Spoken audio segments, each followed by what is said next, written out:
Good afternoon, everybody. How are you doing? Pretty exciting news about Diablo, so let's get it open. Let's react to it. Be curious to get your guys' reaction to in the comments down below if you're watching this later, not live, or whatever the case may be. We are also broadcasting on Twitch for the fun of it. Here we are on YouTube. I am live, but I'm going to just go on ahead of everybody to, get this thing moving. And maybe I can expand this a little bit, but might ruin the picture a bit. The quarterly update by Blizzard. Super cool. So we're on the page now. Let's cross over here. If we can cross over. Okay.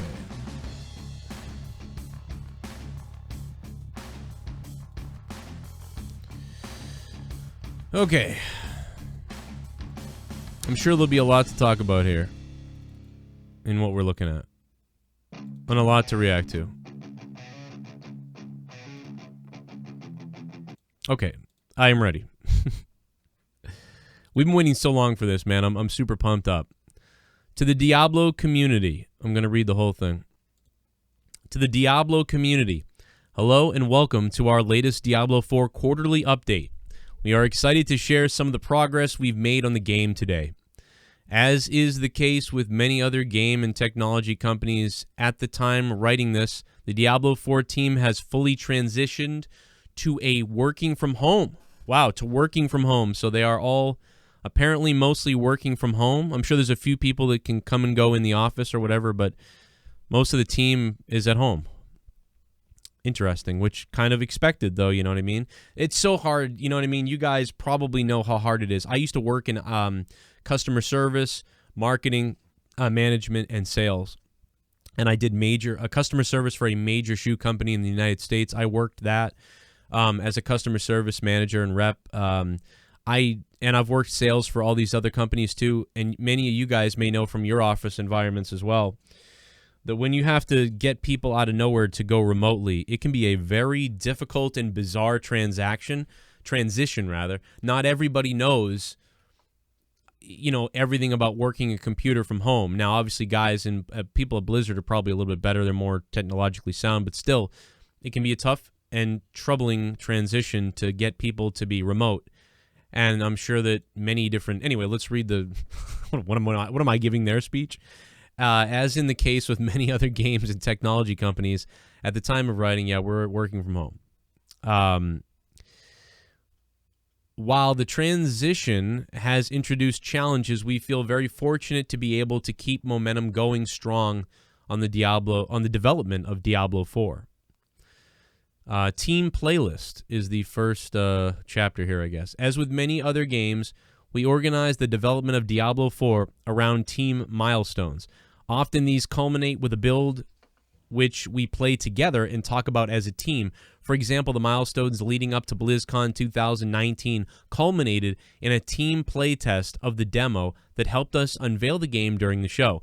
Besides getting an early look at what other team members had accomplished, this allowed us to stress test the demo, catch additional bugs, and make improvements before the show. For our most recent milestone, we focused on blocking in all the elements in a region known as dry steeps, complete with campaign content, open world elements, itemization, a PvP subzone, dungeons, that's cool, and cinematic to cap the completion of the region's narrative. Our goal was to then have the team play the game from home over the course of 2 full days, and then spend some time analyzing data, discussing our reactions. That's super cool. I wish I was in that team. Oh my God. One of the things that I feel like is there's so many different versions of Diablo players. This is me talking now. There are so many different Diablo players, but I have an idea of what they all like myself, even though I know what I like. I'm a fairly intense, mild player of Diablo. Been playing Diablo since Diablo 1. But really intensely since Diablo 2. So I have an idea of what, I like to do. And I like how Diablo 3 has been for the most part. But I know that there's so many people that want that Diablo 2 experience, including me. You know, with Diablo 3, it was like, you know, this isn't quite Diablo 2, but we'll get to that later. I'll talk about all that after this. I'm just going to keep reading this, and I'll give my thoughts later on. I want to give you the information first in case you're somebody that's driving or out doing something and you can't take time to read this information that's come out and things like that. So if you're in that situation, you know, I want to be able to read this to you, and maybe you're catching this later, or, you know, you can't catch it at lunch, or lunch already happened, or you're driving home, or, you know, it's that time of night where some people are driving home and things like that. So, you know, I want to be able to, you know, throw out that reaction.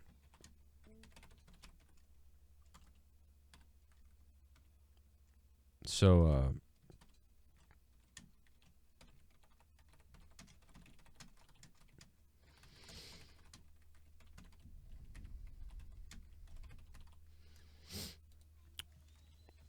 let me see here real quick. I'm sorry, I paused. I had to. Something was going on with my.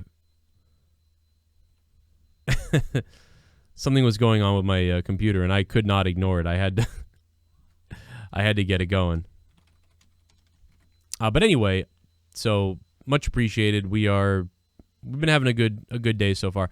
I'm on my smaller channel right now, so it's a little bit confusing with how it's been working with everything. So, hey, in the end, it's good news, right? Seasm Crow, what's up, dude? How you doing, man? What's up, Jet? How's everybody doing on Twitch? Hope you guys are well. What's up? Wanted to tweet everybody the alert that I was live, and tweet the Twitter. Throw it out. Let the Diablo team and the Blizzard team know everybody's happy with them releasing, and really much appreciated. Thank you to them. And we'll get going, man. Broken Lion, thank you, my friend. Anyway, back to the notes here. Let me get back to the notes. All right, I tweeted out that I'm live. That's all I had to do was send some kind of tweet out. Of course, we play the game all the time, but we're often examining individual features or areas. Taking the time to play the game, or taking the time to play the same build together as a team over multiple days, gives us a different perspective. It lets us see how all the current features harmonize over a longer playtime. We had this as a goal before we knew we were going to move to a work-from-home environment. But as it turned out, it ended up being a really good way to reconnect as a team. Similarly, why can't I say that word right now? We hope that chatting about this playtest and sharing some of the screenshots with you will provide context for future blog updates, or pique your curiosity about future topics. Yeah, definitely cool, man. I wonder, I mean, Blizzard is so... We just love information. I think that the community loves information. Little specks of information weekly even are exciting to us as Diablo fans. And I know that they're doing quarterly updates, which is already amazing. It's something that we really are happy about. And I know that they're busy. We want them to stay busy working on their stuff, not have to reach out to the community.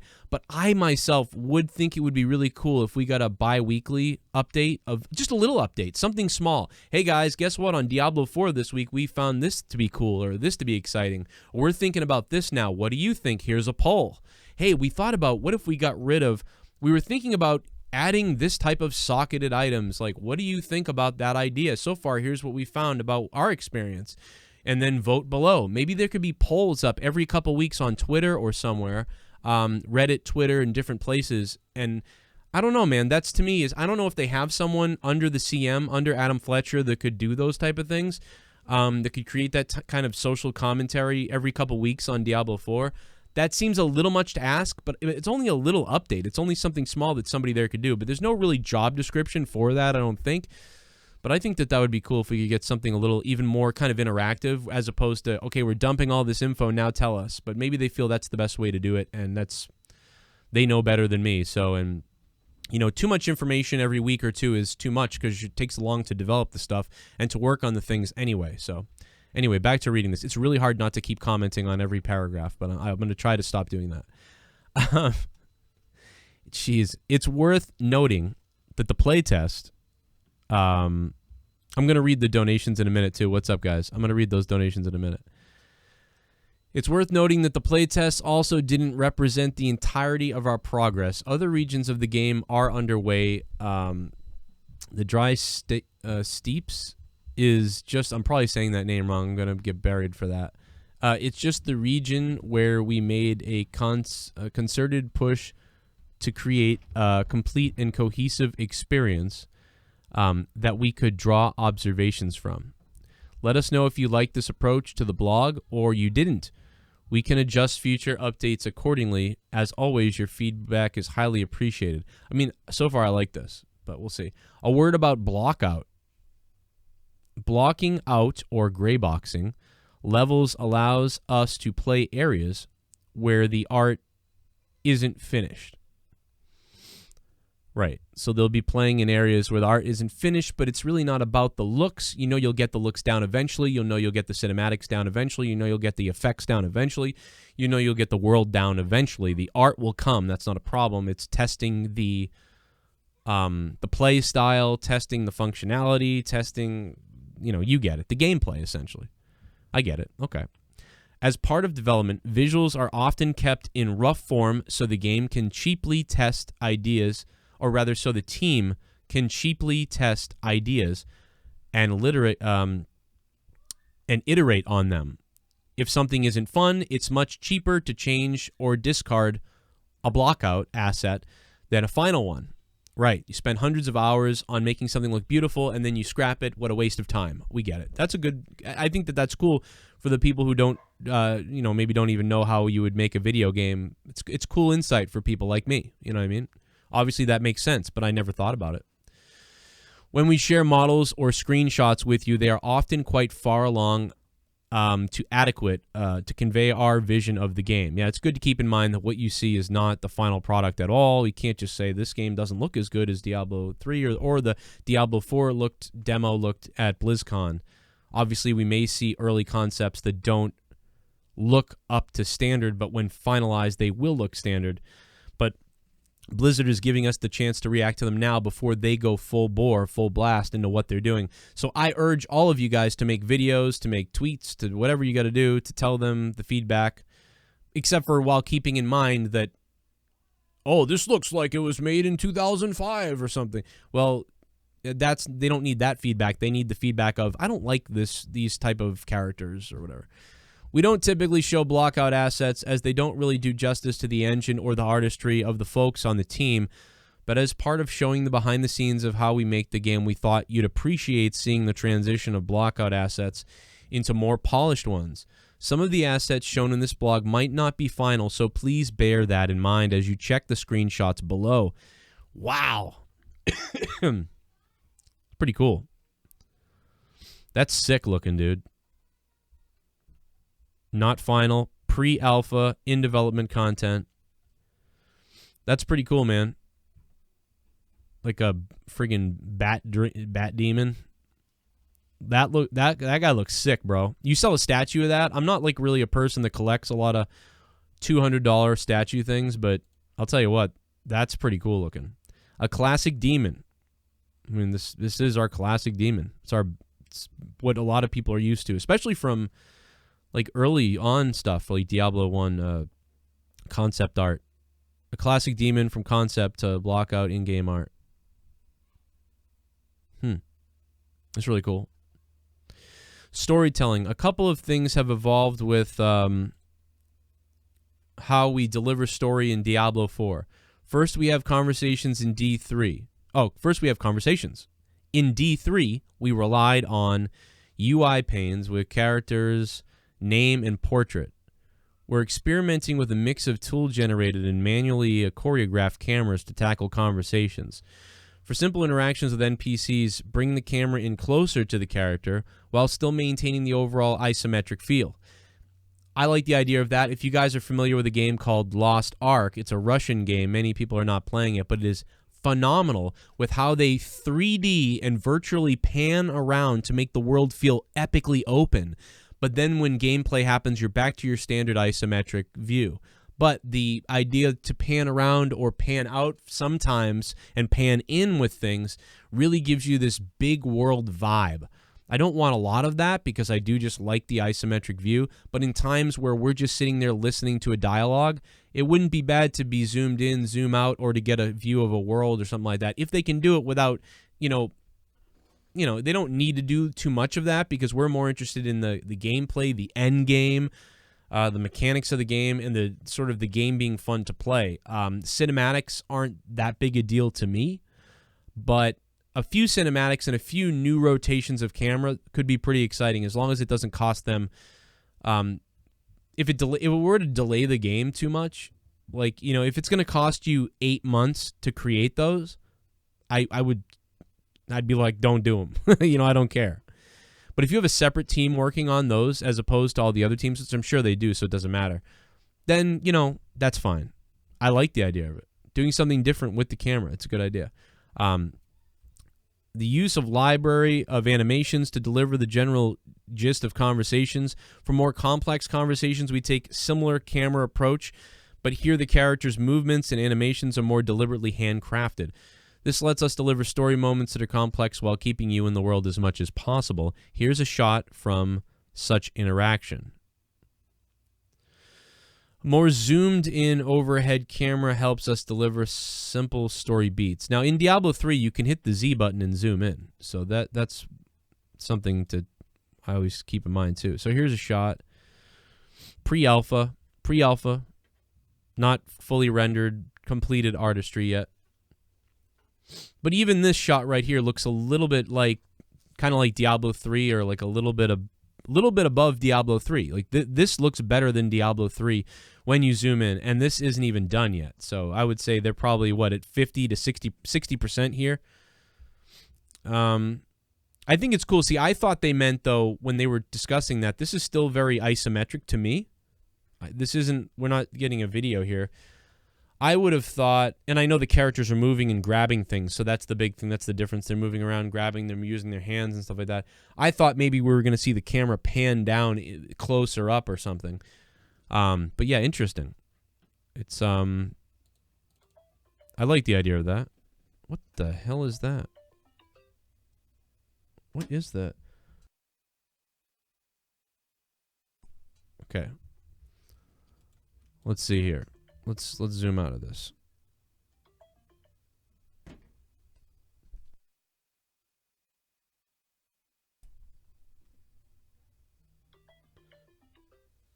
Oh my god, I'm gonna kill somebody in my house. Okay, back to the update.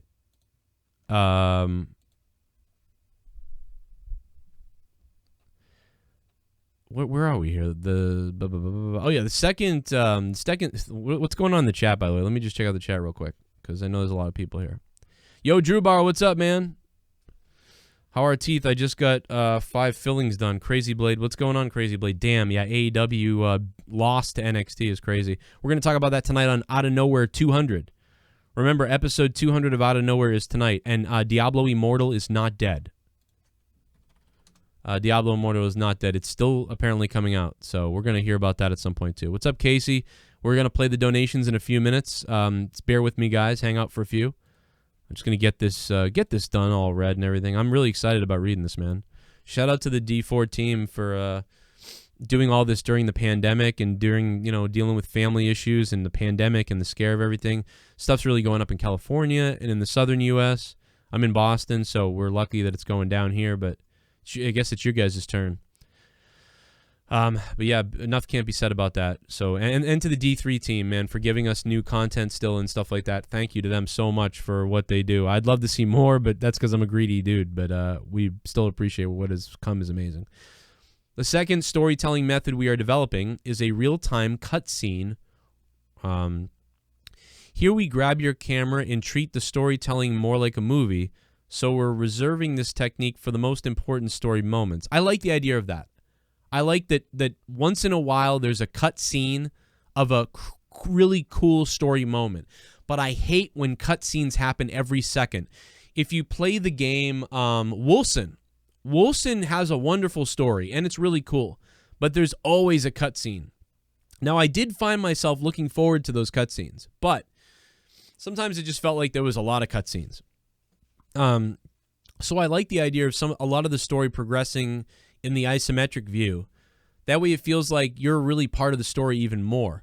Cutscenes, you feel like sometimes you're a little separated from the story. So I like the idea of a lot of the story progressing in the isometric view. That way it feels like you're really part of the story even more. Cutscenes, you feel like sometimes you're a little separated from the story. So I like the idea of a lot of the story progressing in the isometric view. That way it feels like you're really part of the story even more. Cutscenes, you feel like sometimes you're a little separated from the story. So I think lesser cutscenes, but some that are really cool, especially if we get cutscenes like the one we saw for the BlizzCon teaser trailer. That was that was like a movie. I want to see that movie. But if we can get regular cutscenes that are really cool, awesome. But if you can tell half the story or more of it, more in the isometric storytelling mode that way, I'd be game for that. I think that's cool. And I'm not really that big on story anyway. I'm not a big story guy. I really enjoy the loot find, powering up a character, finding a super, super rare thing. That's my biggest interest in Diablo, is like having tons of stuff that can upgrade your character. You know, when you're playing for 4 hours, the ability to find one thing that really helps you, but then the ability to find something mega super crazy over the course of maybe 30 hours. Like, those type of things to me are super exciting. New builds, being able to craft things, building things, farming things, not farming necessarily, but growing things, crafting, searching for stuff. Those exciting moments and different things to do. You know, in Diablo, there's not enough things to do. We're close, but not really. I hate like bounties. I hate them, but you have to do them, and I hate them. Those drive me nuts. I don't like stuff like that you feel like I've got to do these bounties. Oh my God, I've got that's what WoW is like, and that's why I don't play WoW anymore, for the most part.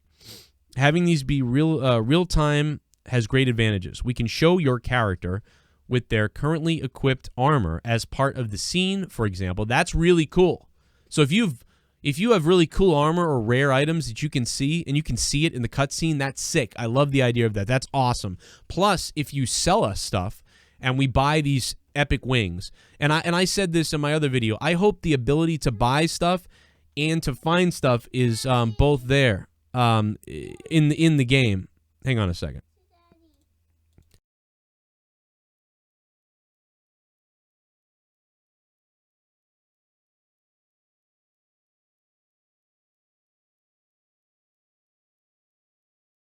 Okay, dude. Oh my God, my kids are like freaking out to come down here.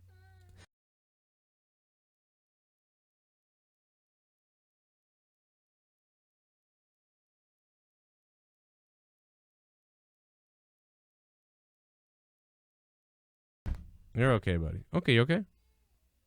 Sorry, I had to take a time out I had to hand my kid something. His Sonic was under my table. His Sonic toy was under my table. I had to give him his Sonic toy. But no, I was like, what does he want? I'm like, oh, Sonic, he's under my table. What the hell was I saying? Oh yeah. No, I don't remember what I was saying. Shit, what was I saying? Oh my God, dude. Are you serious? What was I saying? I got to go back in time now. I got to hear what I was saying. What's up, guys? Sorry. How you guys doing? I don't like stuff like that you feel like I've got to do these bounties. Oh, awesome. Plus, if you sell us stuff. Oh, yes. Okay. There we go. Selling. So, I like the idea of I hope they do sell us a lot of cosmetics and things like that, because I'd like to actually give Blizzard money. I can't believe I'm saying this. I don't want to pay to win. None of that. They said that wouldn't happen. I'm happy about that.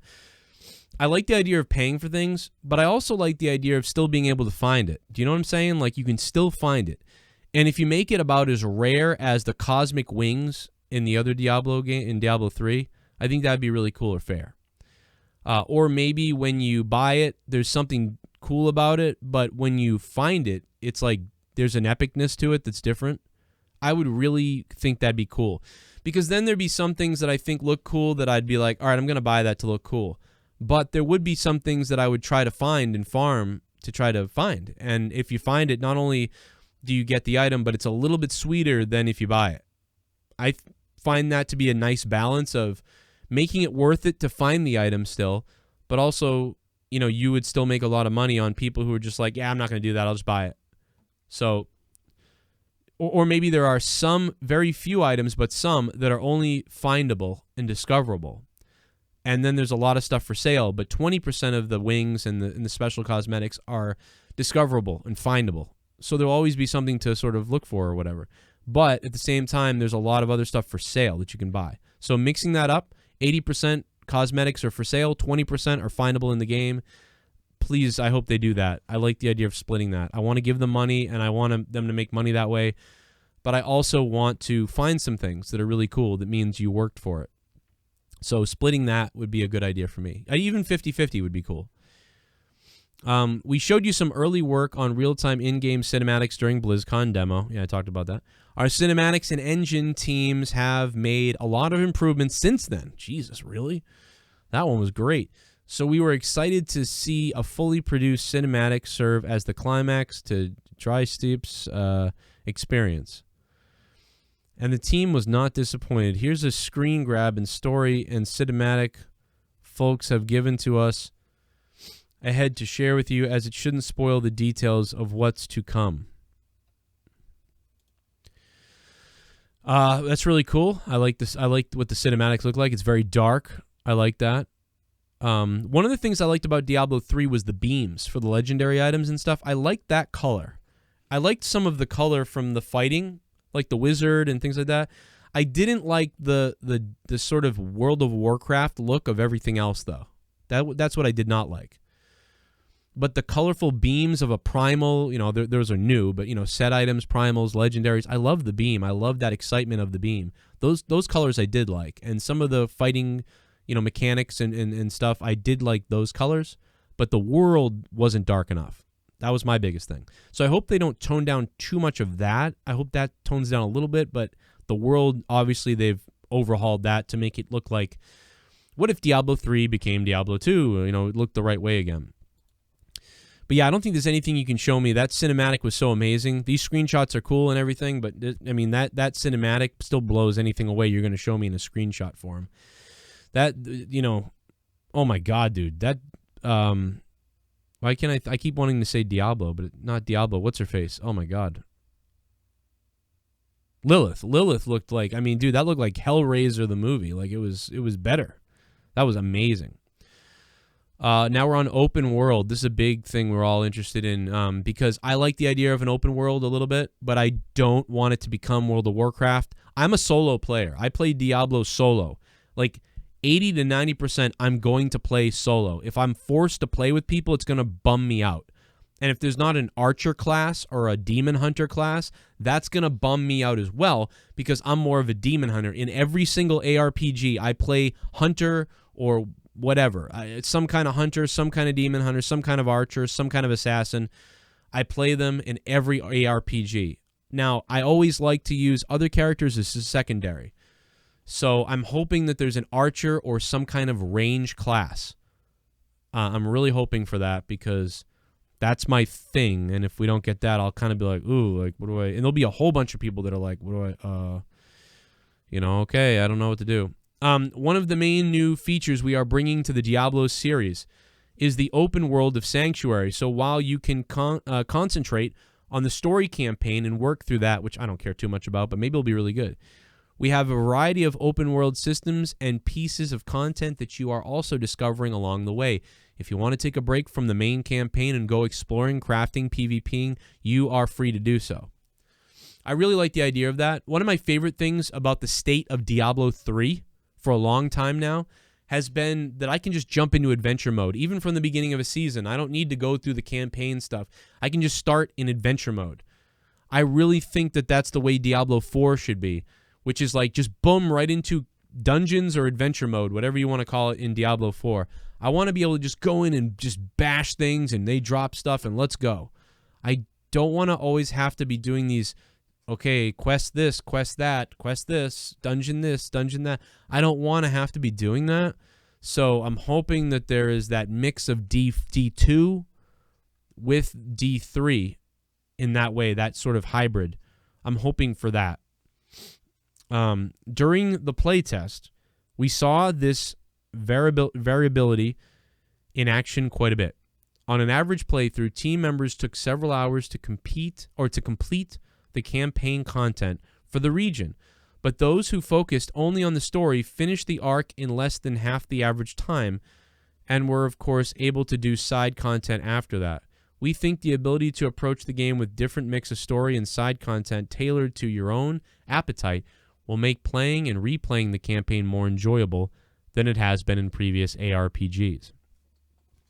I would also like to add, I know that I said this months ago, and I've heard other people say it too. A lot of people have started saying this. The idea of a battle royal in Diablo 4 would be amazing. something we were joking about it on stream months ago, and I've heard a lot of other people say it too now. It'd be hilarious to drop into a zone or to turn on a setting where you drop into an area, and you have to, like, there's a time period where you have to slay monsters and hope that whatever they drop, then you have to gear up. And eventually, when everybody gets geared, then the game starts where you're fighting each other. Then it becomes a PvP or something. So it starts as a PvE or something, or it starts as like a loot find, a loot grab, and then it turns into a PvP somehow. I don't know, something like that, some kind of battle royal idea, but in the idea of Diablo 4. I think would be really fun, like in an arena, like Diablo 4 Arena, Diablo 4 Battle Royale Arena, and like, 30 players enter the world. But see, I don't know how many players they can do that with, but say it's only 20, 10, I don't know, and you all gear up, and it's random gear, so you have to, like, oh my god, I guess I'm building a Hydra Wizard this, or, I guess I'm doing a elemental druid of some kind, I got to use this weapon. Then you have like 3 minutes to get everything equipped, and then it starts. I don't know, something like that could be interesting. And then maybe everybody gets 10 lives or something, and you start fighting, and you die, and now you're down to 9, and you die, and you're killing, and you're down to amount of life, and the last person standing wins, and you get some kind of prize. I think that would be, or maybe the prize is you keep the loot that you found. I don't know, something like that. Anyway, but whatever. Let me go back to reading Blizzard's quarterly update instead of giving my own ideas. I just like to throw mine out there as I'm thinking and reading. So weird. Dude, Badger's probably listening, and he's like, what are you talking about? Playlists like this one allow us to collect and aggregate data to help guide our design. This distribution heat map indicates areas in the dry steppes that saw the most traffic. Dry steppes? Someone tell me how to say that. Probably should have learned it when I heard it at BlizzCon last time. That's really cool. I think that's interesting. While we have many open world activities such as crafting, events, world PvP, and side quests, perhaps the most popular open world feature was camps. These are locations of importance that have been overrun by enemies, which, once cleansed, turn into friendly outposts with NPCs and waypoint locations.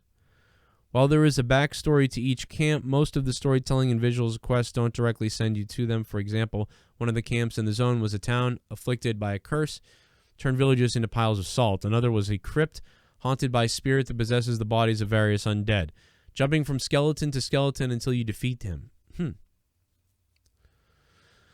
We really dug the impact of seeing the world changes as you reclaim small pieces of sanctuary and bring hope back. Now, is this every time you get into the game that you have to do this, or is this only once, forever, or I wonder? We look forward to the open world designers showing you more about this feature in the future. Okay. Cool pictures there.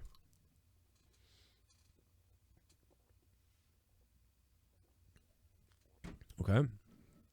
Very Diablo 3, like, always has the feeling when I see these pictures of, like, the new, like, Diablo 3 upgraded, upgraded to looking like Diablo should look, and also looking brand new and beautiful, which I think is okay. I know some people have criticized that. They've said, oh man, it looks like Diablo 3.5 or whatever. But it's a Diablo game, so it's, I don't know, that doesn't bother me, because I think they've gone back to the tone for the most part of Diablo 2 with a hint of the Diablo 3 look. Mostly it feels like a new Diablo. It feels like Diablo 4. So I don't mind it. I think it looks good. I think it's a concerted effort to be dark and to be kind of more bland. Camps start out as hostile and turn into small hubs with a waypoint and vendors after being completed. Okay. You're like capping these areas. Finally, mounts were another thing you could obtain during the playthrough. We really liked how the open world interacts with mounts. I like the idea of it too. They can make money off the mounts probably, I guess. I don't really care. So this is one of those things where, like, I'm like, oh no, I just want it to be kind of like how the other Diablo games are. But there is something cool about having mounts because the world's so big. You know what I mean? And being able to ride somewhere like that, I suppose. So I'll have to wait for the game, but, more quickly, you can get to your objectives more quickly without trivializing time or combat. Itemizing for mounts also opens a new access of progression. Yeah, it's kind of cool. As long as it means something. Especially if the mounts mean something. One of my favorite things about the mounts was customizing it by attaching a trophy to the saddle to signal to other players an obscure challenge in the zone that I had completed.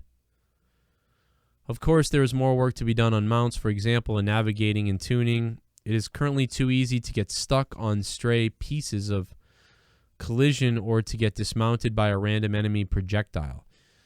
These are things that are just going to get better the more we play and tune the game. Okay. Multiplayer. Fine-tuning the right approach to multiplayer in Diablo 4 has been challenging. Our goal has always been to incorporate elements from shared world games without the game ever feeling like it's veering into massively multiplayer territory. To be clear, this is a philosophy rather than a tech limitation.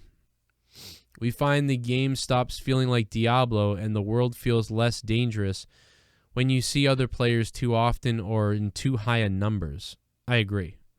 That's why I like the idea of an arena battle royal where you drop down and then you slay monsters or you have to find your gear up before you battle everybody and somebody wins.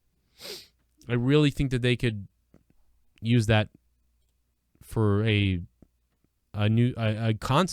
game mode in Diablo 4. I know it sounds silly when you hear, battle royal, but it's just like a battle arena or a battle arena or an arena or a dark arena.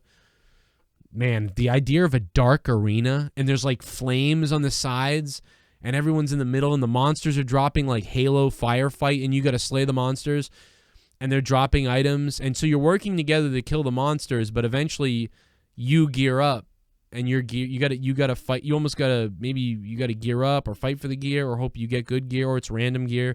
Everybody sees different gears more likely. I don't know. I'm really into that concept of a multiplayer. And maybe you can build. Imagine that if you could build a little house or a hut or a wall. Oh, then you're getting into like Fortnite stuff.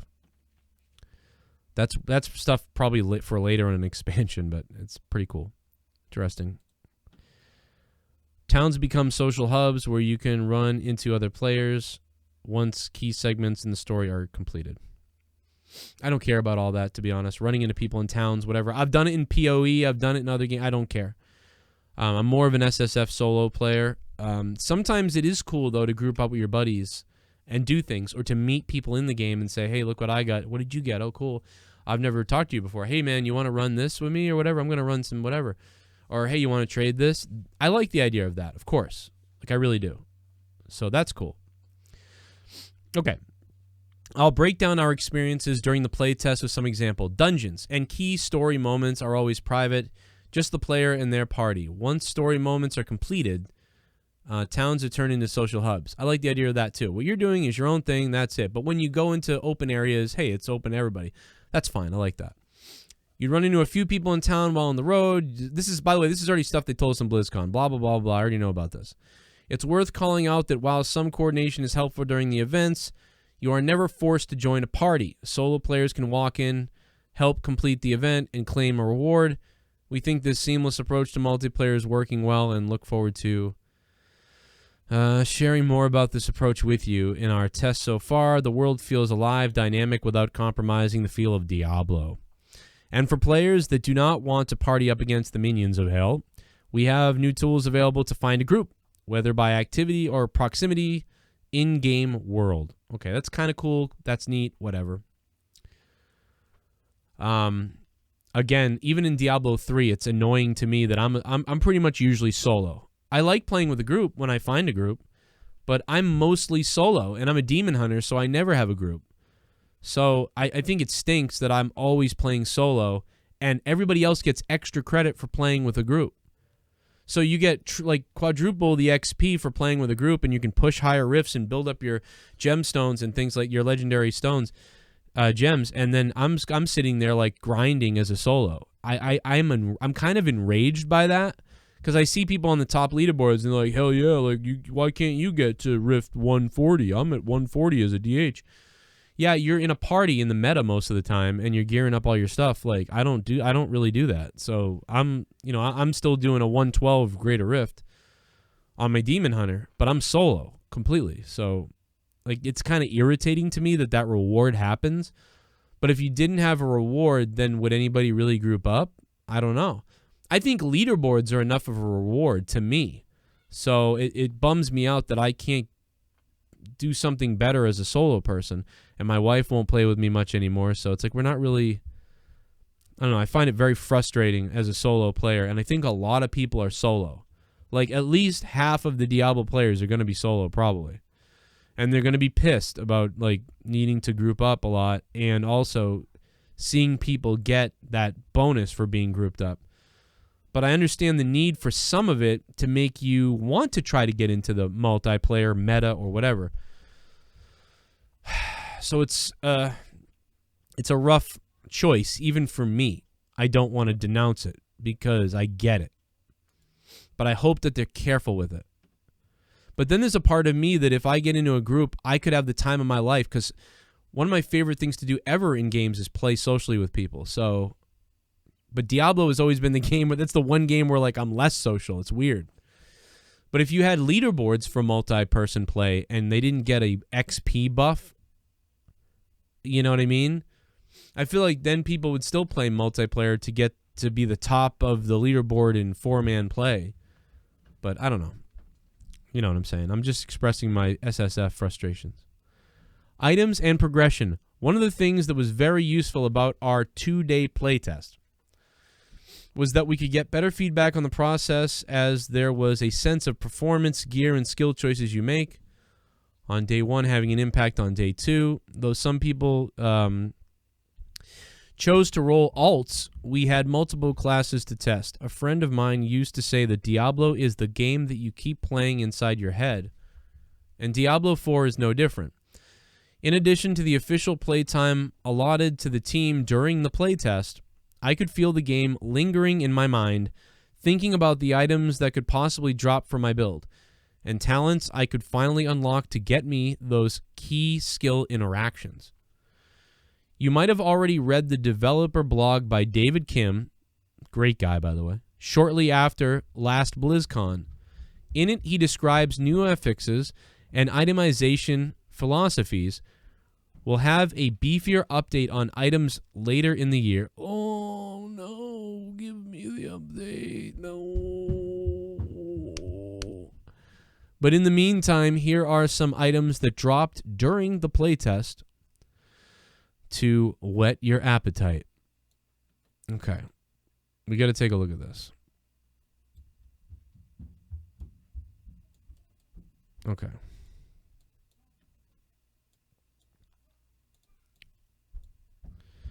This is a little blurry for you guys probably. Actually, I just blow it up if I click on it, right? Oh, cool. All right, there we go. Ah! Whoa. Bear with me. This is not final. Pre-alpha. Blizzard, if you're listening, I'm looking for that beta key, man. I'm looking for that alpha key. What's going on? I work from home, Blizzard. Please hire me, because I can test this game and keep it. You know what? We know what would stink about that, though, because I've done this for a couple other gaming companies. When I was testing this other game, actually, I can't even tell you what game it was, but when I was testing this other game in secret, I couldn't say anything about it. So I could never provide you guys content or context about it, or anybody anywhere on any of my channels. So, but just for me, it was awesome to be able to test, and I was just driving feedback. I'm like, dude, you got to check this out. When you do this, this happens. And, you know, what if you added this percentage to these weapons? Like, it was so fun, man. I was out of my mind. And I could never show it to anybody, but it was the time of my life. It was like a video game in a video game, discovering the world, testing items, seeing how things worked. I'd even call friends of mine for advice, like really smart guys. And I'd be like, hey, I'm working on something. I can't tell you what it is, but when I add this to that, this amount of number goes whatever the hell. And I'm like, what do you think about that? And I had some people get back to me and be like, well, maybe it's because of this or that. And I'm like, you're right, that could be the reason. Let me try that. And then I found it out, and then I wrote it down, and I wrote these crazy things out to the developer. And I remember I got paid. It was a great time, but I didn't get to, I could never share any of the info. Even after the game was released, I was never allowed to share any of the info, so I can't share it. I could never share it, but I can share that the experience was awesome. So whoever gets to do that for this game, man, you are living a dream that only comes around once in a lifetime, you know? And I feel really happy that I got to work on what I worked on, but I can never tell anybody about it, so... That's too funny, but it was a good... Actually, you know, and I probably could now, but I'm not, you know, I don't think so I never would. Eminence Anvil. Okay. So this is an amulet that drops 18% crushing blow damage. Huh. Requires a 33 ancestral power. So you've got to have a 33 ancestral power. 18% crushing blow damage. 4% damage while healthy. What does that mean? So that means probably while you're not injured, or does that mean while your item isn't damaged, or does that mean while you're not taking damage? I wonder which one it is, or is it both, obviously? Damage while healthy.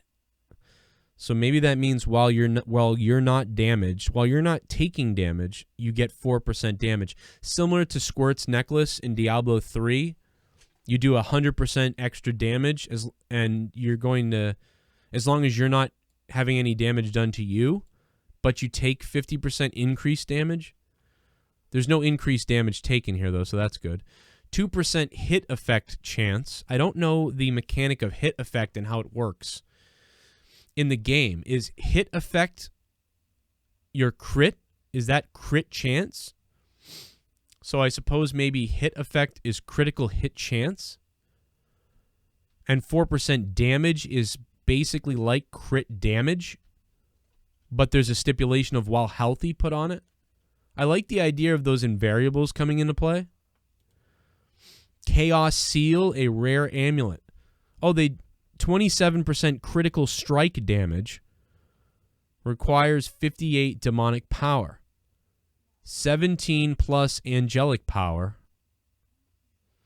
I think angelic power is like overall power for everything. I don't know that 100% if I remember. 15% ranged damage, which is like a version of area damage, I guess, in Diablo 3, requires 66 angelic power. So you need to be up to 66 angelic power at least for the 15% range damage to work. It's almost as if you're mixing in, you know, in like Wolcen or PoE, you get the giant wheel skill chart that you got to select different things. You're almost taking that out of the equation, sort of, although you do have a skill tree, a minor skill tree in this game, apparently. It's almost like you're trying to take that maybe out of the equation and really focus on your items being that you can place and remove. If that's the case, I really like that, because I think Diablo has always been more about itemization and finding items and builds, as opposed to playing with a giant graph that skill trees out your character. I like the idea of finding items where in real time you can adjust your character almost like it's a real-time skill tree with stats from the items more than a skill tree, where I think I might like the idea of the skill tree being more minor.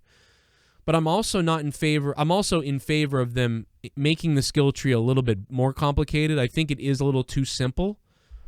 I think, you know, PoE or Wolcen, especially PoE, like, it's just ridiculous, the PoE one. I like the Wolcen one. I think the Wolcen one's a little too much, too, for Diablo. But I think the Diablo one is super basic. And I think that they need to add a little bit more layer to the skill tree, what I've seen in Diablo 4. But I like the idea that maybe the items are going to be more important than building some selective skill tree based on your incremental leveling.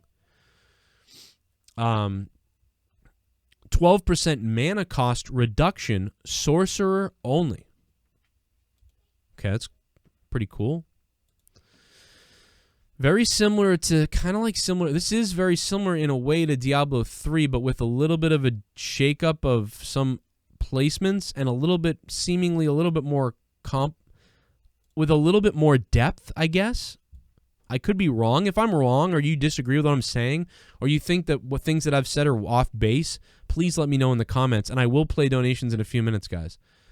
Let me know if I'm off base at all in the comments or in the description or whatever you do down below in the live chat. I haven't looked at the chat in a while. I'll look in a minute, guys. Jeweled Mythical Staff, Magic Staff, 854 weapon attack. So there's the word again of attack.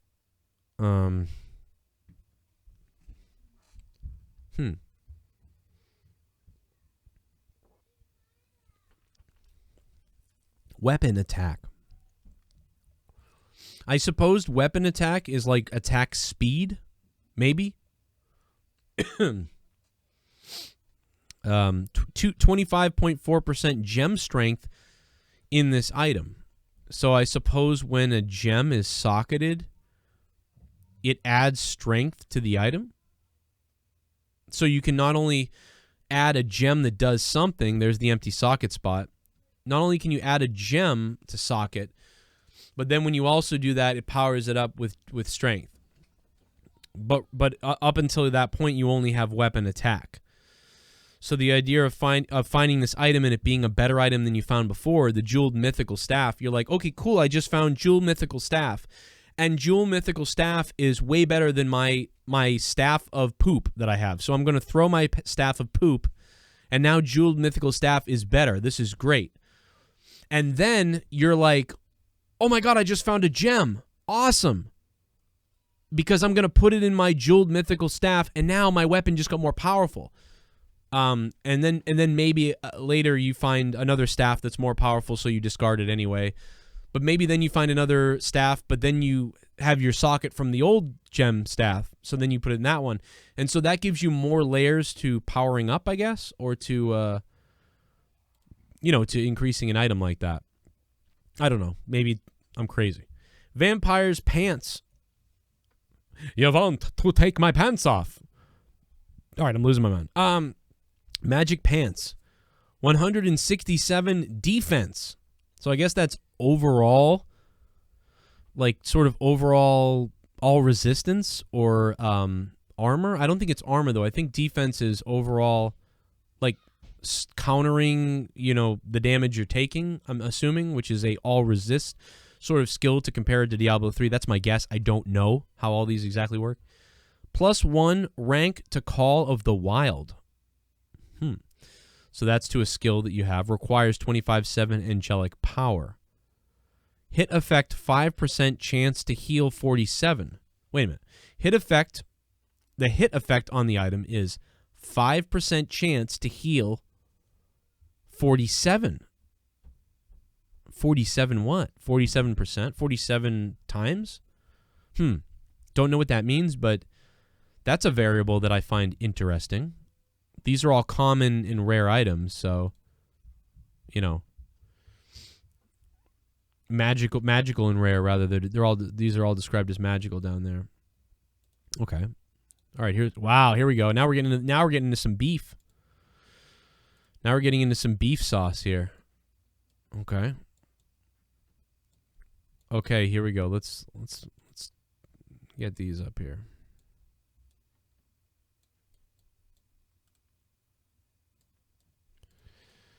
Okay.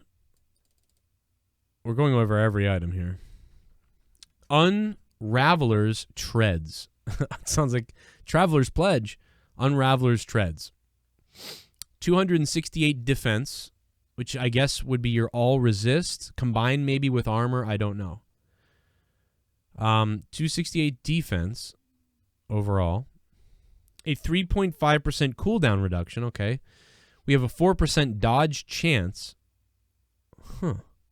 Dodge chance. How is dodge chance going to play into things? Because you can jump, right? Everybody can jump or dive or dodge, right?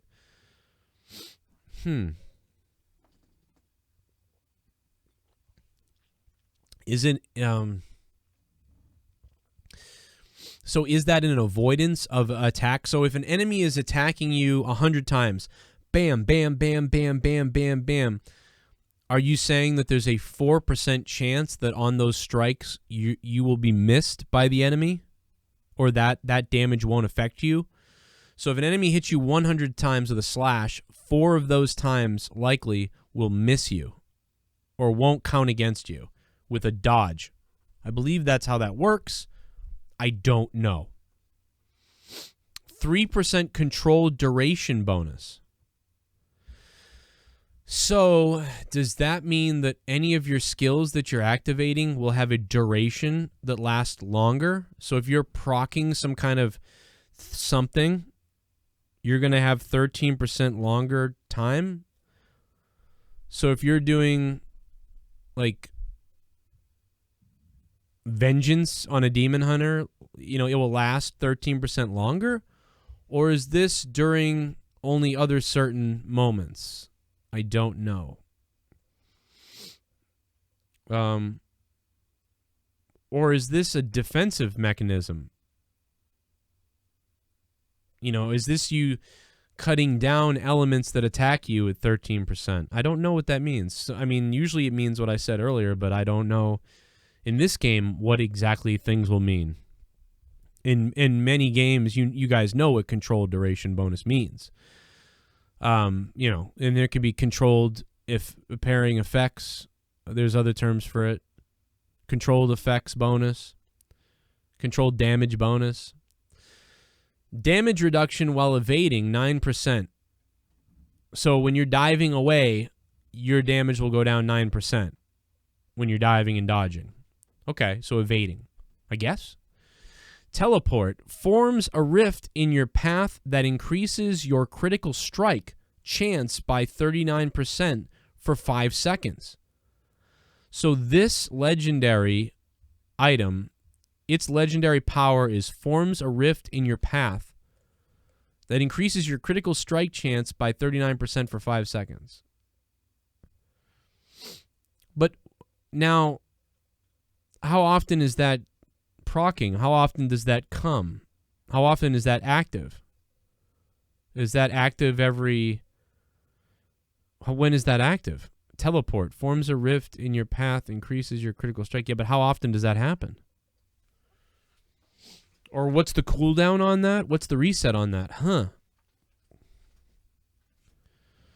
I'm really curious to know what that answer is.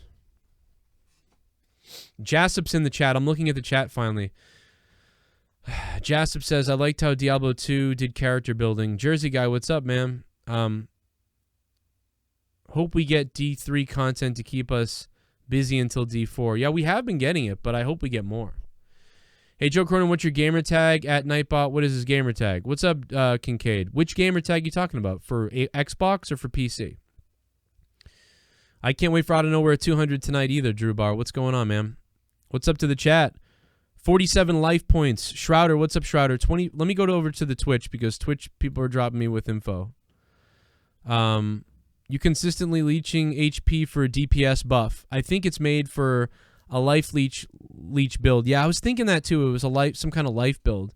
That was the previous item we were looking at. Dick Cunham, what's up, man? PK, how you doing? Shrouder, what's up, Shrouder? Let's see what Shrouder's got to say. It's crowd control. Yeah, you're right. 25.4% gem strength means if 10 strength gem, it would be 12.9 strength after socketing. Right. Okay, there you go with the numbers.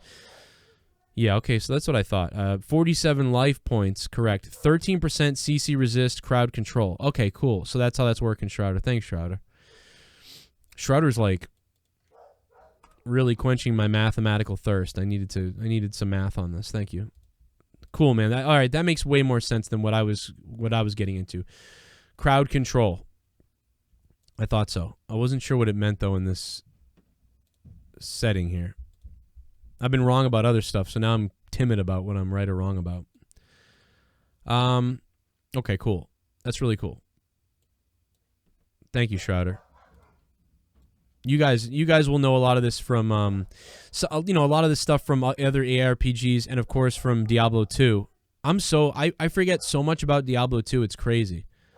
I think I really stopped playing Diablo 2 heavily in 2007. I had stopped playing heavily, and I would always go back though and play a little bit of Diablo 2. But for like 5 years, my life was over. I will say that. My dog's losing her mind upstairs. Executioner's Gauntlets, Legendary Gloves, 263 defense, 8% ancestral power, 4% damage to healthy enemies. So enemies that haven't been damaged yet, I suppose. 12% damage to stunned enemies, requires 37 demonic power. That's cool. Hit effect, plus 6.5% immobilized chance. And then we get a legendary power, or affix, whatever they're calling it. Skills that cost fury will consume all remaining fury and grant a 3.8% damage bonus for each extra point of fury consumed. So some kind of damage multiplier there. So these have a major defensive of 263, but these also do a lot of damage. Right? This is kind of a damage multiplying gauntlets.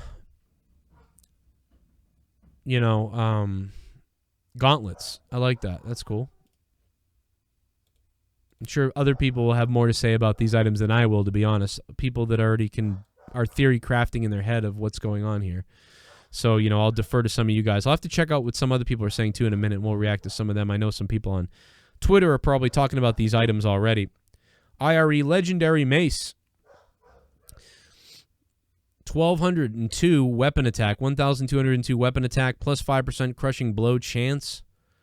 Hit effect, 7% slow chance. 30% gem strength in this item. So 30% whatever your gem is, that's cool. Some kind of 15% demonic power, which is there's angelic and demonic, right? So that's 2. You get demonic or angelic, I believe. I wonder how much that's going to come into play overall with your power. Basic skills deal 20% less damage, whoa, but generate 60% more fury. So this item could be worth it to take the damage decrease because the fury may have a damage multiplier that does a big multiplication of maybe 3 times or 2 times the amount of what you were doing before. Because if you do equal damage on a multiplier, that's 20 into 60 goes in 3 times. So take away 20, you're doing 40% more or 2 times more the damage you were doing before. I guess, depending on the empty socket.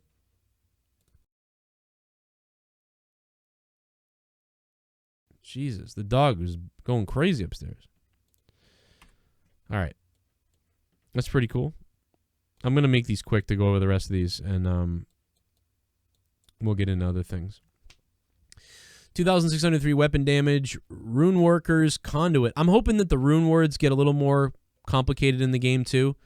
They got some little rune word stuff that's going to be really cool, but I hope that they get a little more crazy with the rune words. But it is early on, so that could be stuff that's coming later. Legendary Two-Handed Mace, Bludgeoning. 6% crushing blow chance. 30+ angelic power. Hit effect, 16% slow chance, much like the other item with the slow chance. 12% damage to stunned enemies. So you're slowing, you're stunning, and you're walking up and bashing them. Critical strikes with storm skills form an aura of lightning around you that shocks nearby enemies for 50% of the damage dealt over 5 seconds. So, whoa. Okay, so shocks nearby enemies for 50% of the damage dealt over 5%. So when that power's working, If you waffle enough people, man, you're gonna do some damage for a minute.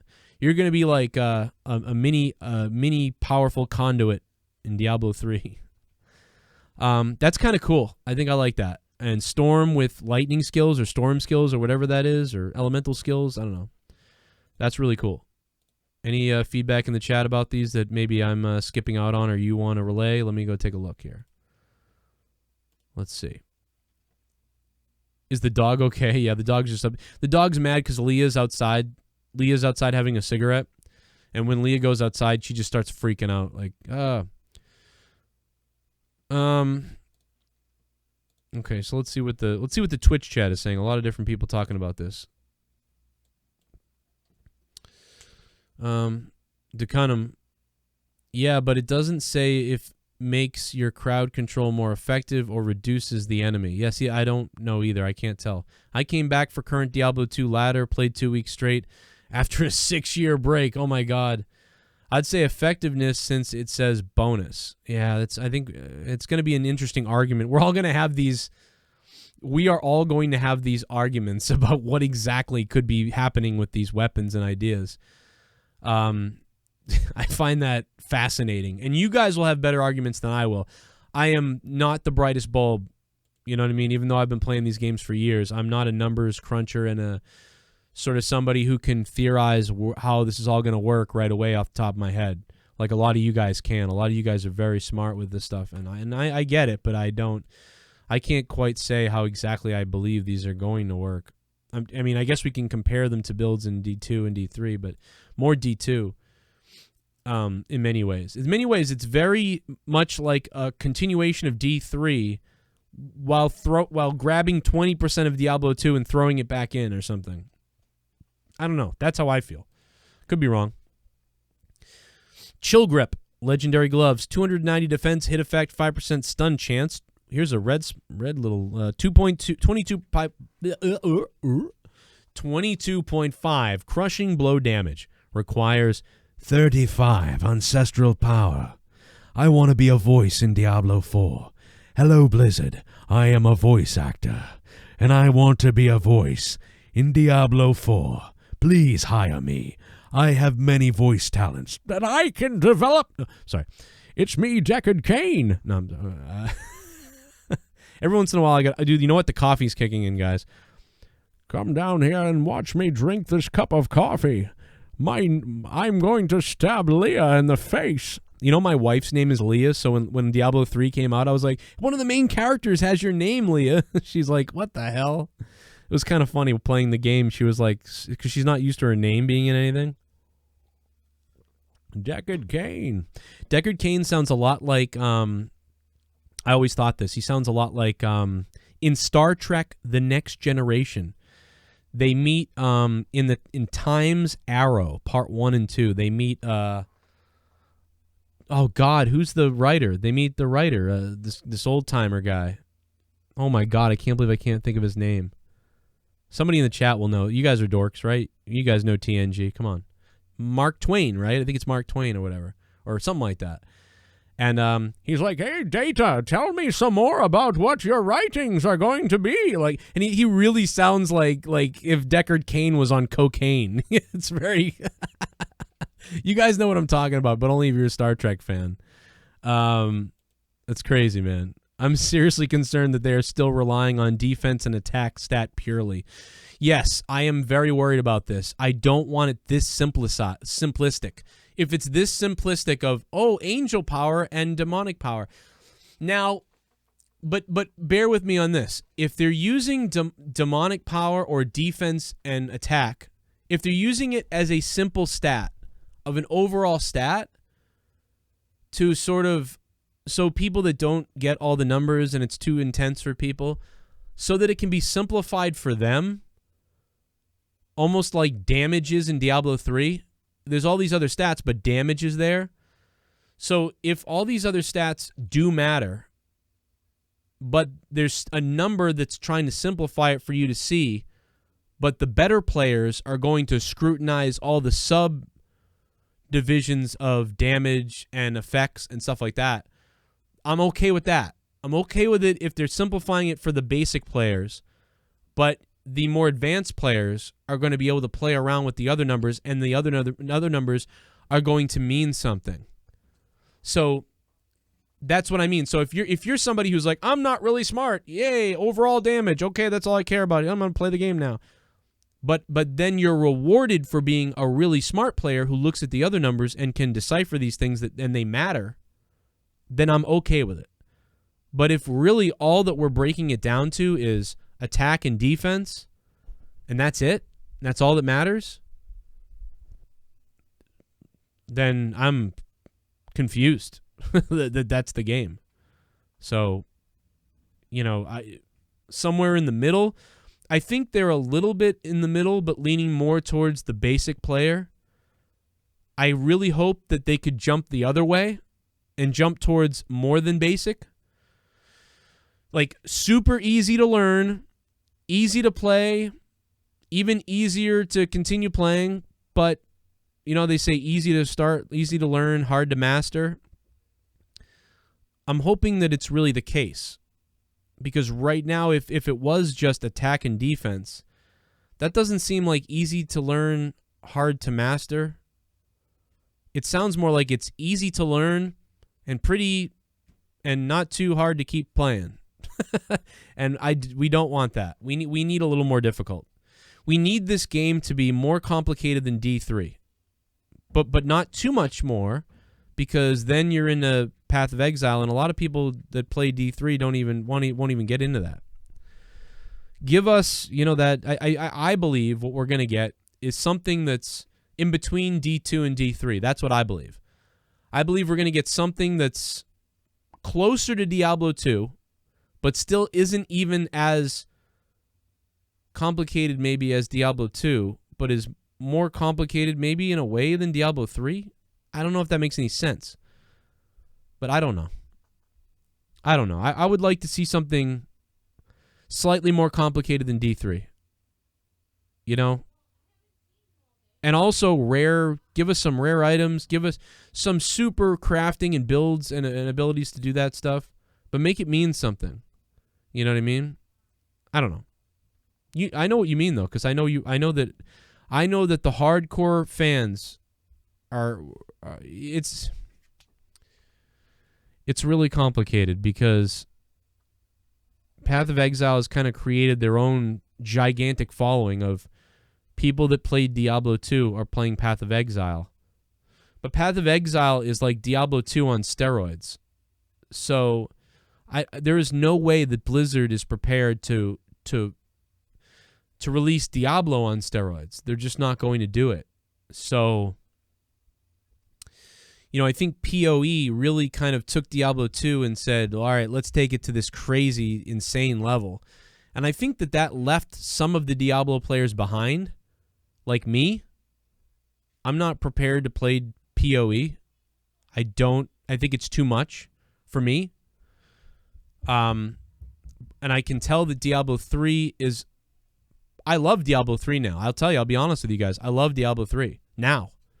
The state that it's in now, it's amazing how the game grew and got better. But it is a limited game. It's a game that you just go in, you do the same thing now, and that's about it. And all the builds are predetermined. There's no whatever. So with Diablo 4, I really want Diablo 4 to be like everything that's awesome about Diablo 2 and everything that's awesome about Diablo 3. Have a baby. Go for it. Plus new stuff. That's the other thing is I think a lot of people want some new things. They really are craving new stuff. Give us new things. You don't have to be PoE.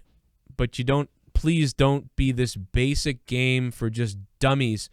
But give us a game that starts out pretty basic so that we can create a new fan base. You can grab the old Diablo 2 fan base. Ideally, you want this. Grab the old Diablo 2 fan base. Grab most of them. Yeah, maybe some of them are too far gone with PoE and they're like nuts. They're like, oh my god, 55 demonic by assassin poison times 30. Like they're crazy in like nerd world. Like, those people will never probably come back over to Diablo because they're like, no, I'm just geeking out on this game over here. Fine. Leave those 40% behind. I believe the number's 40. But if you can get 50 to 60% of those PoE players who used to love Diablo 2 to come to Diablo 4, Boom, win number 1. You can get all the Diablo 3 players who currently play to Diablo 4, another win. You can get all the Diablo 3 players who gave up years and years and years ago to come back. Boom, there's another win. And you get everybody back, and you got something for everybody, and then you start growing the game with expansions and bigger worlds and bigger things and bigger items and seasons and events like arenas and Battle Royale, where you drop down an arena, you kill monsters, they drop items, you got to gear up really quick and theory craft wicked quickly, then you all fight, the last guy standing gets a prize. It's crazy. There's all kinds of things you can do. The mounts, the purchasing, the in-game stuff you can find. Like, we're off to the races with items and loot and gear being the focus, as opposed to these crazy builds and penalties that you see in PoE. And I think you can really do a damn good job. Diablo 3 was like one of a record-breaking sales of video games of all time. But that was largely because of the success of Diablo 2. Now, after Diablo 3's kind of been a letdown to like 60% of the Diablo players, 70% of the Diablo players are let down by Diablo 3, even though I love Diablo 3 now in the state it's in, but initially you let everybody down. So I don't know if you're going to be able to set the records you set with Diablo 3 because of the success of Diablo 2. It's almost like you have to grab everyone's attention again and hit another win, so that someday you can release Diablo 5 and that can be the thing that explodes again. Or you can release an expansion that, oh my God, guys, have you heard Diablo 4? It's back. It's fun. Oh my God, it's amazing. And instead of like 3 months to 2 years of use, like Diablo 3 died out after about a year and a half. I remember the whole community just dying after a year, and I was like, what? And then the auction house went away. Anyway, I went off on a rant. I'm sorry. Yeah, our opinions align pretty well. Okay, totally agree. I have stayed away personally from PoE due to the steep learning curve. I'm the same way. I'm just not smart enough. And I don't have the time. I have 3 kids and everything, and I play a lot. But I play about 200 to 300 hours a season right now of Diablo 3, right? That's like 2 hours a day or something. I think they won't have to try for the D3 fan base. The bigger fight is definitely D2 diehards. I think you're right.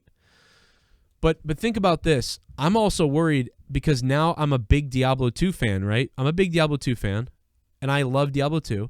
And I was shocked when Diablo 3 came out with what it was. I was like, what is going on? But then I learned to start loving the game, and now I really love Diablo 3, I got to tell you. And now I find myself, what we all have to realize is we still have Diablo 2. If you want to play Diablo 2, go play Diablo 2. If you want to play Diablo 3, you're still going to be able to play Diablo 3. So when Diablo 4 comes out, if it's different but is still awesome, that's awesome, because now you have 3 games you can play at any time and go back and play. So, we need to keep that in mind, I guess, because there's a part of me that wants Diablo 4 to be more like Diablo 3 than I ever would have thought I would think. I always would have thought I would have wanted it to be more like Diablo 2, because we never got that. But, yeah, I think they're going to have trouble, though, getting that Diablo 2 audience back, because I think a lot of Diablo 2 audience really went to PoE, and now that they're in PoE, they're, like, so into the psycho, like, builds in that game that they could never dumb themselves down. There's not a lot of people that I know that go back and forth between D3 and PoE, so I don't know. But I still think that Diablo 4 has the ability to make a giant impact and become something obviously really huge if they can nail it the first time around. That's cool that you still like Diablo 3. I'm cool with that. Diablo 4 will probably be microtransaction bonanza. No. Loudly grins. No. They've already said that Diablo 4 will have no microtransactions, no pay to win. They will only have... They're going to have a shop, and you're going to be able to buy cosmetics and some things like that. Cosmetics and archetypes and things like that. But they will not sell power. They have said that they will not sell power. So that's good news. Okay, last item. Are we on the last item? Last items. Oh yeah, so chill grip, stun chance, crushing blow damage, angelic power. When your minor destruction spells critically strike, your next major destruction spell costs no mana and has 100% chance to critically strike. That's pretty wild. Some of this stuff is very interesting with how it could, like, replayability. Playing your character is a little bit variable, maybe. Maybe I'm wrong, though, because it's going to always proc the same way. I don't know. But it seems like there's a tiny bit of variance that could happen when you're playing. You know, as opposed to, I think in Diablo 3, you know, you hit something and you hit an effect and you shoot it, and pretty much you're always going to do the same damage no matter what until it runs out and your cooldown kicks in or something like that. Sometimes there's situations where more monsters means more damage or more pets mean more damage, but I don't know this 100%, but it sounds like there could be a potential for a variable amount of damage to be done at different times depending on situations. Situational variable damage would be interesting to me, because then if you're in a fight and it happens to proc at the right time or critically strike at the right time while you're doing something else, and I that is in Diablo 3 because you have critical hit chance and you have things like that. But if it was noticeable and you were like, oh, I'm having trouble fighting this pack, I got to get this pack killed, and then it just blows up all of a sudden, you know what I mean? That's kind of like, oh, sick. Like, I just shredded them out of nowhere. I thought I was in trouble. So that's kind of cool if that happens, although this really could just be like Diablo 3, and it's just another way of wording it. And I'm overlooking that, but the idea of a little bit of a variant is kind of cool. Although I also think a lot of Diablo players like the idea of knowing what they're getting into.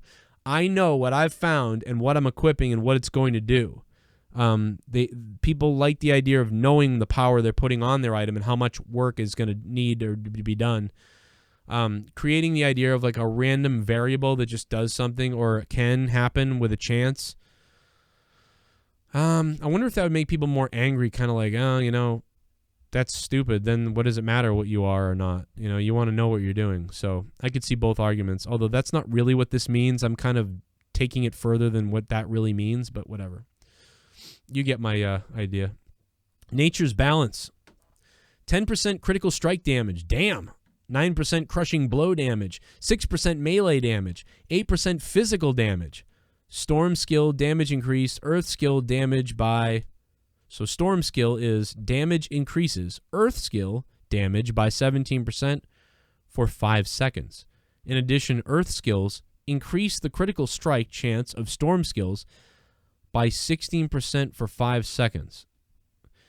This is a huge damage ring right here. Lots of damage with a couple of sort of legendary powers.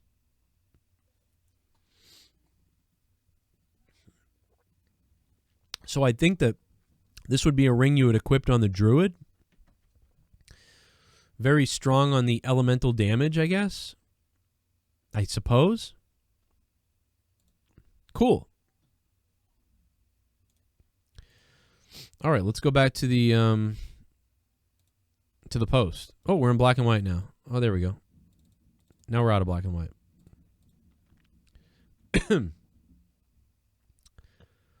Our other thoughts. So far, I got to tell you guys, I'm kind of happy about this post, but so far, I hope there's more, a little bit more, because I like the overview that they're giving us, but I don't think there's too much we've learned, I want to say. I feel like a lot of this is repeated information.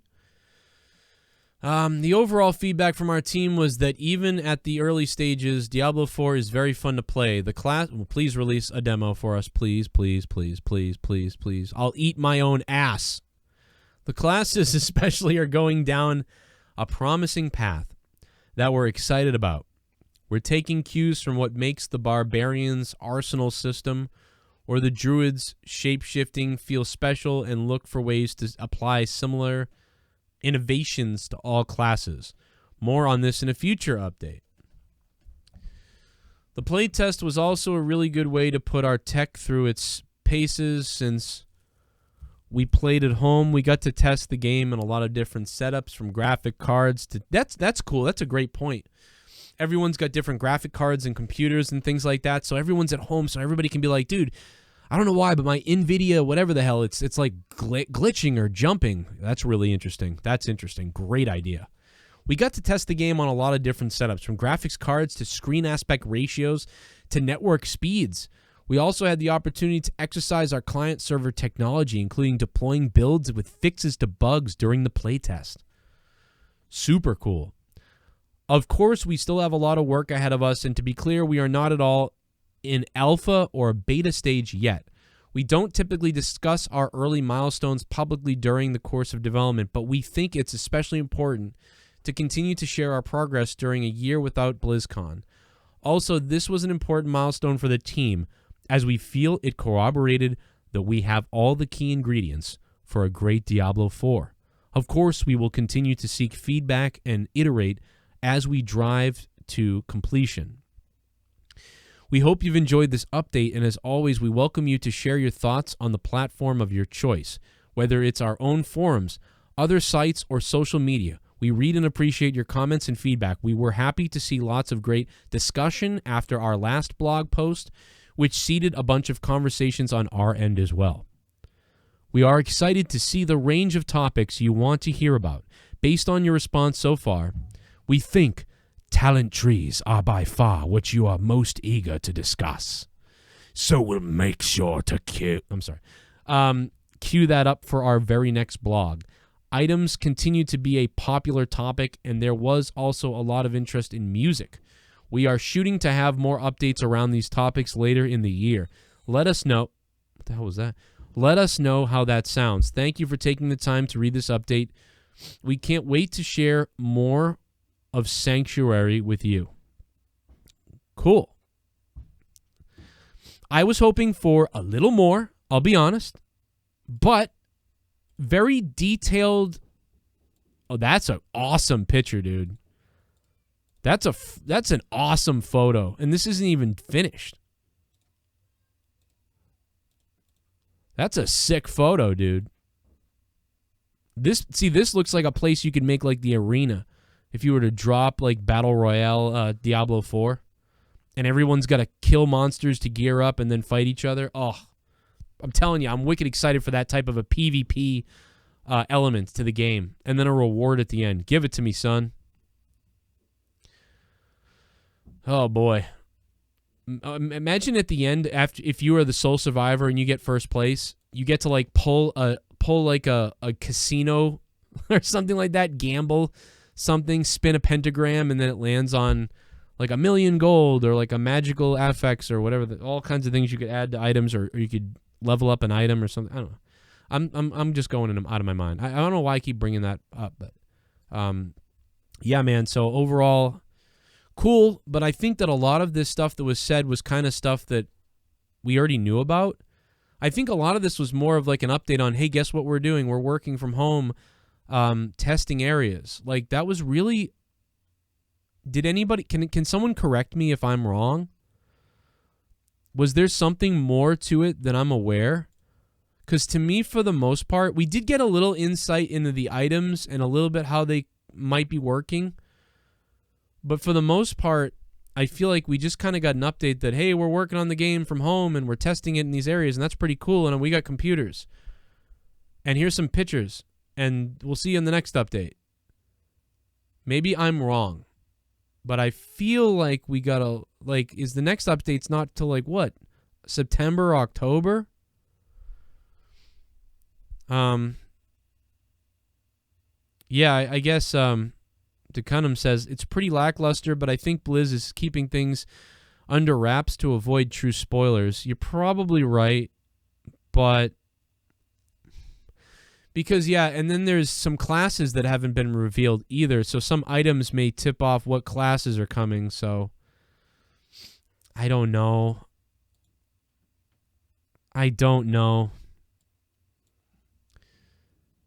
Tonight is going to be historic on episode 200. Episode 200 tonight of Out of Nowhere, guys. 10:30 p.m. Eastern Time, probably. That is, the Diablo Immortal, I guess, is still coming. Surprised that isn't out. I'm surprised I don't have a demo on that either. I downloaded the thing like 2 years ago now or whatever it was. Don't you guys have phones? Man, you know, I don't know what to tell you guys. I think it's a little lackluster, but I appreciate that we got an update and what I know what they're doing. A lot of the stuff they said we'll talk about next time is the stuff I wanted to talk about this time. So everything they said was like, oh no, tell me now. They are dumbing down the PoE in PoE 2, and D4 is going to be competing with PoE 2, not PoE 1. So they need to really stay. What Bookeeper? It's a good comment by you, I think. They're dumbing down the PoE in PoE 2, and D4 is going to be competing with PoE 2, not PoE 1. So they need to do really well to stay in game. I agree. I agree.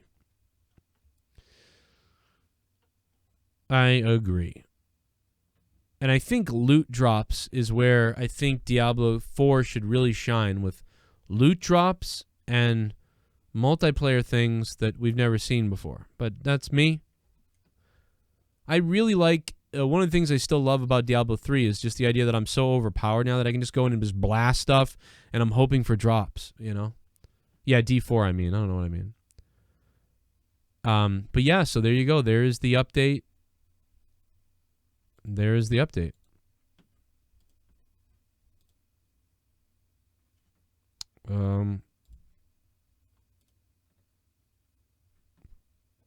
Yeah.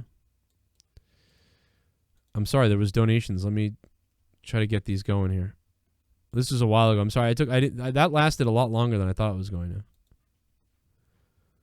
to. Let's see.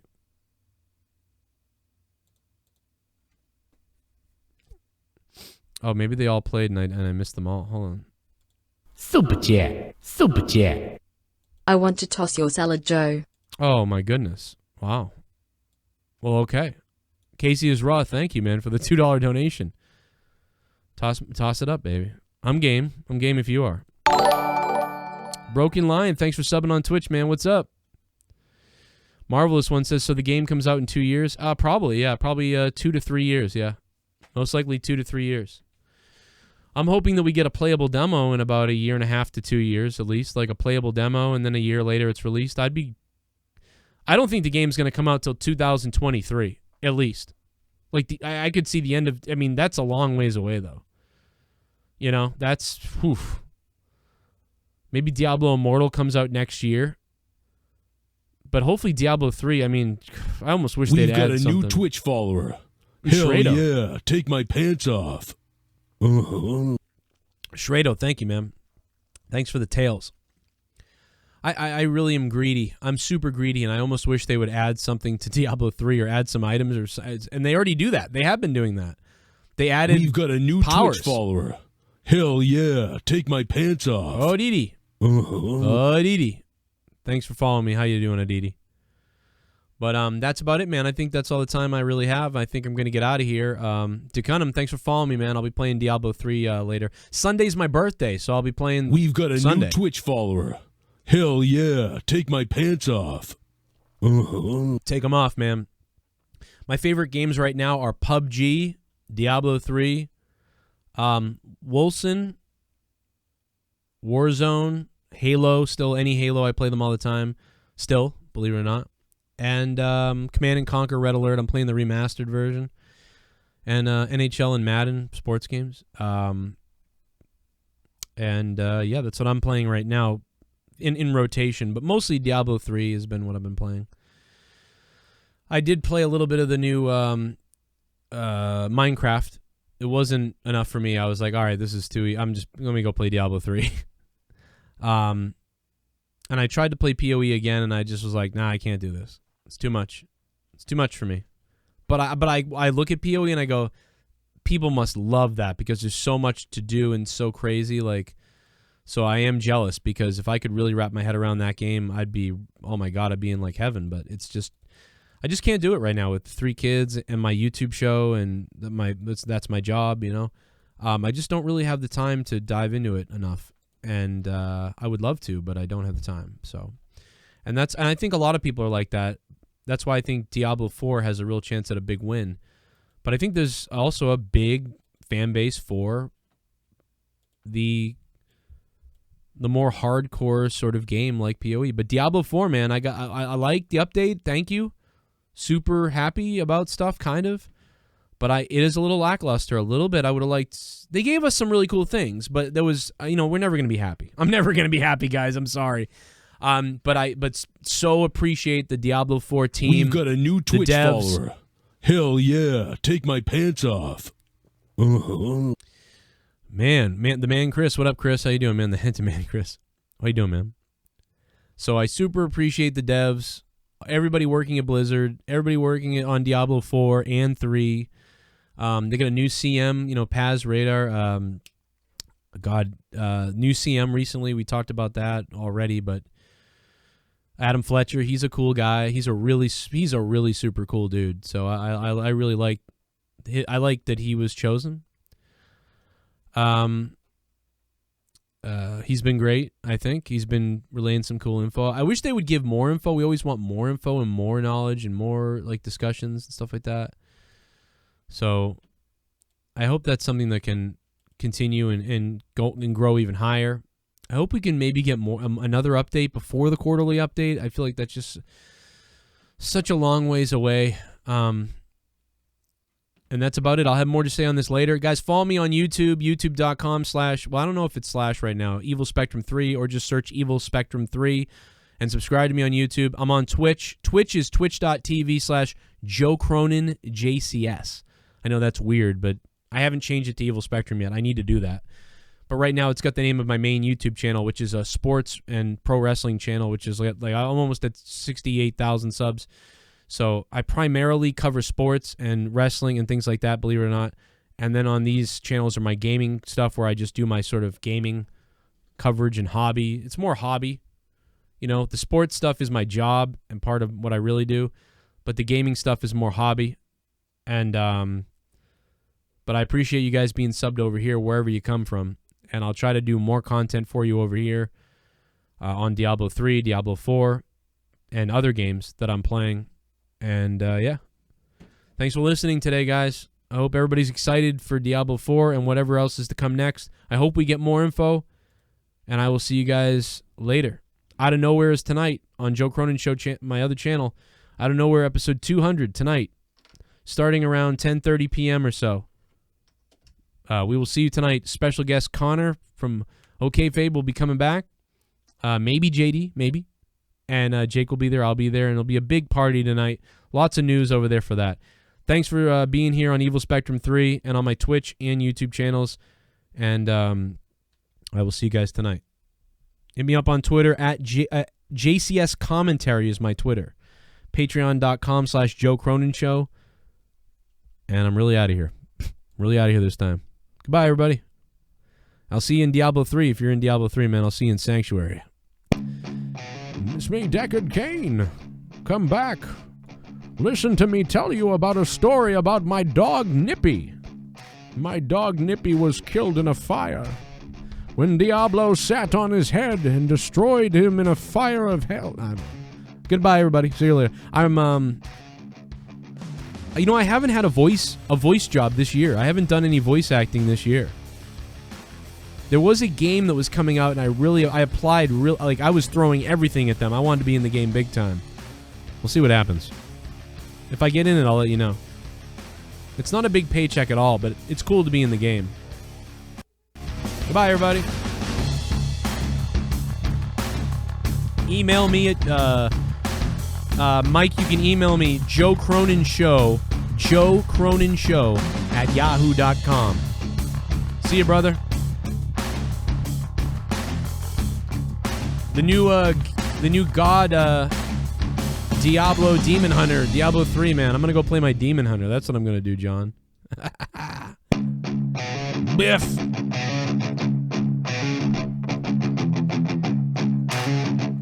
Look at that. That looks beautiful.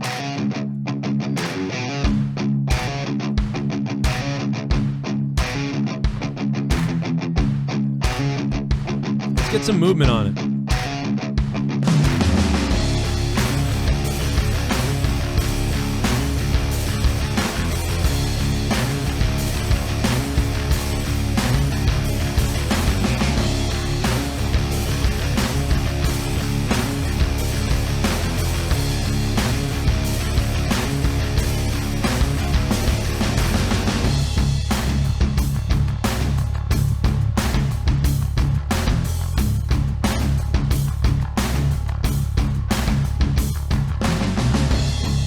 Here it goes.